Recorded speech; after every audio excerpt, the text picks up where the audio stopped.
Party seat के विधायक प्रताप सरनाईक मीराबंदर शहर के विकास के लिए हमेशा एक कदम आगे की सोच रखते हैं।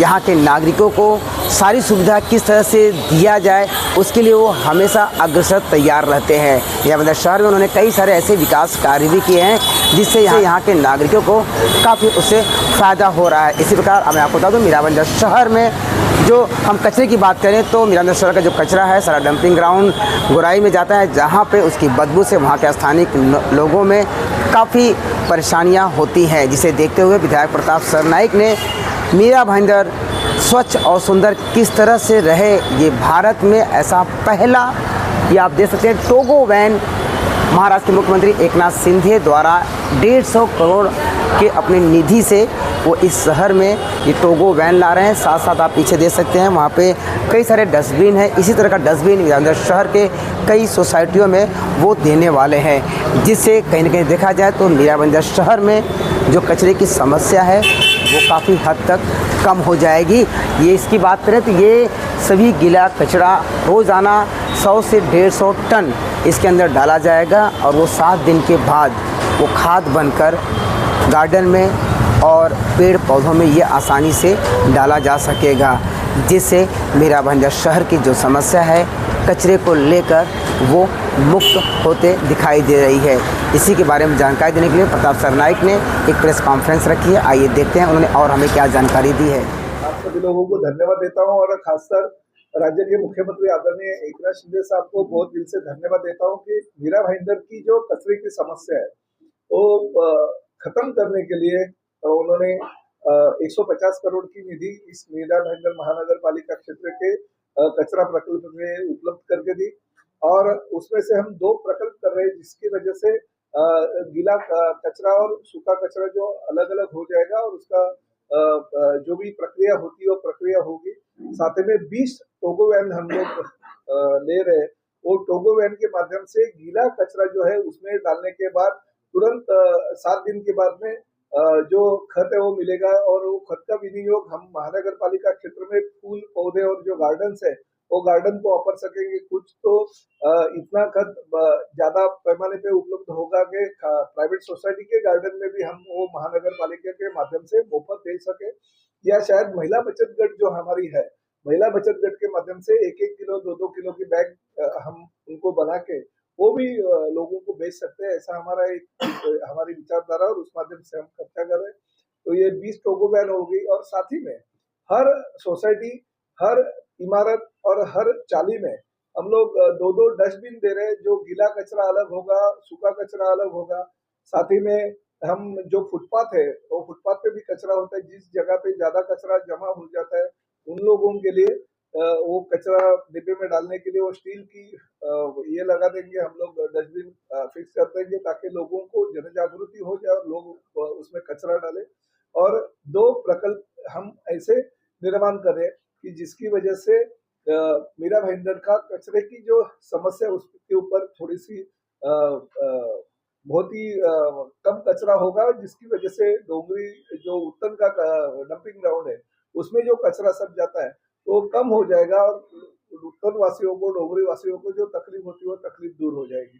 खासकर मेरा यही कहना है कि आदरणीय पंतप्रधान नरेंद्र मोदी जी स्वच्छता दूत बन के पूरे दुनिया में अपने आप को ज्यादा से ज्यादा लोगों तक पहुंचा रहे हैं और भारत की जनता भी कोशिश कर रहे हैं कि ज्यादा से ज्यादा स्वच्छता हमारे घर में होगा। अगर हम हमारे घर के अंदर का शौचालय अच्छी तरह से रखते हैं तो हमारा कचरा जो है वो भी कूड़े में डालना उनका फर्ज बनता है। तो इस तरह से हम कोशिश कर रहे हैं कि ओड़ा माजुरा विधानसभा मतदार संघ का जो मीरा भाईंदर का क्षेत्र है और थाने का क्षेत्र है उसके लिए ये जो निधि शासन के माध्यम से मिली है उसका विनियोग अच्छी तरह से हो जाए। और साथ ही में मैं मुख्यमंत्री जी का भी धन्यवाद देता हूँ कि उन्होंने मीरा भाईंदर और थाने शहर के ऊपर बहुत ही ध्यान दिया और एक कचरे का प्रकल्प ज्यादा से ज्यादा कैसे शहर वासियों के हित के लिए हो इसकी उन्होंने कोशिश की और मुझे उन्होंने पैसे निधि की उपलब्धता करके दी। साथ ही में 2 अक्टूबर को गांधी जयंती है। गांधी जयंती के अवसर पे हम हर सोसाइटी चाली को जो डस्टबिन दे रहे हैं उसमें ही वो कचरा गीला और सूखा जो है अलग अलग कचरे डालना चाहिए, हमारा ये कहना है। उस माध्यम से हमारे पदाधिकारी हर सोसाइटी और चाली में जाएंगे और जन जागृति करने की कोशिश करेंगे। एक बात सही है कि लोगों में जितना हो सके उतनी जन जागृति होनी चाहिए, उतनी नहीं है, फिर भी हम कोशिश करेंगे ज्यादा से ज्यादा लोग इसमें इन्वॉल्व हो जाए और अपना पार्टिसिपेट वो लोग ले पाए। कि मैं लोक प्रतिनिधि के तौर पे अभी तक जो जो प्रोजेक्ट मैंने किया है वो सक्सेस करके दिखाया। 15 साल से मैं इस शहर का लोक प्रतिनिधि हूँ और 15 सालों में बहुत ही जितने हो सके मीरा भाईंदर शहर में सोचे नहीं थे उतने ज्यादा विकास के प्रकल्प में लेके आया। मीरा भाईंदर शहर के लोगों ने कभी कैशलेस हॉस्पिटल का सपना नहीं देखा था, वो पूरा कर दिया। मीरा भाईंदर शहर के लोगों ने कभी ऑडिटोरियम का सपना नहीं देखा था, वो पूरा हो गया।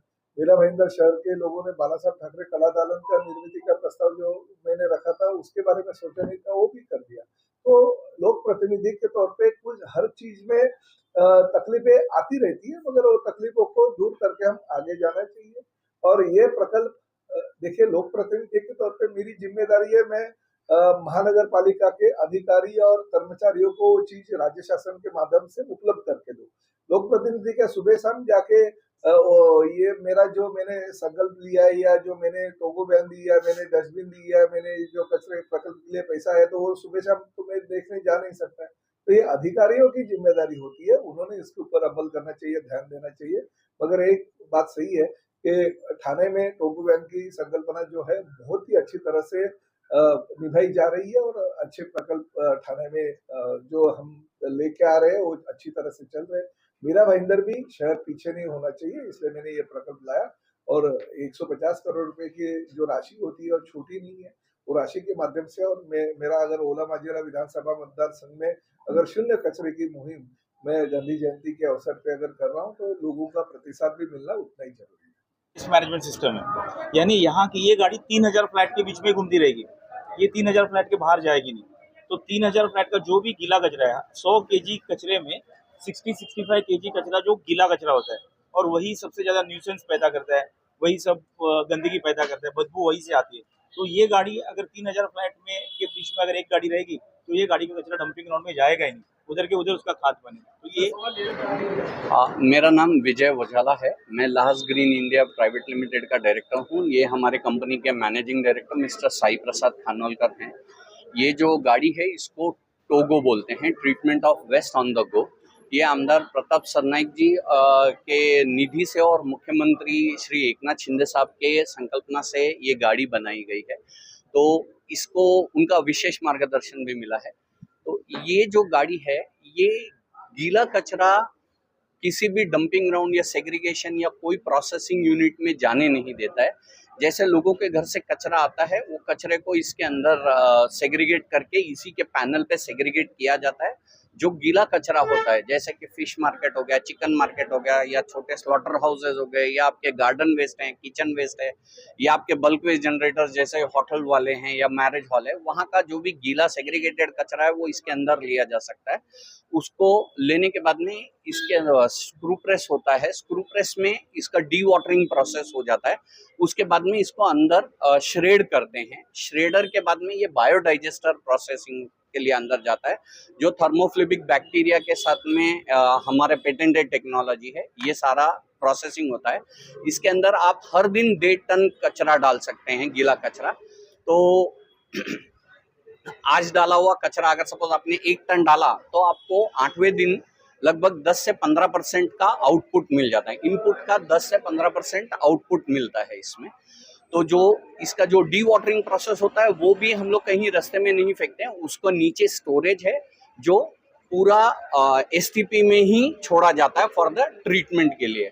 ये पूरी टेक्नोलॉजी आईआईटी मुंबई की पेटेंटेड टेक्नोलॉजी साता के साथ में चलती है और इसको ये पूरा ग्रीन व्हीकल है, ये सीएनजी पे चलती है और रात के टाइम पे इसको जब पार्क किया जाता है तो उस टाइम पे ये इलेक्ट्रिकल कनेक्शन के ऊपर चलता है। और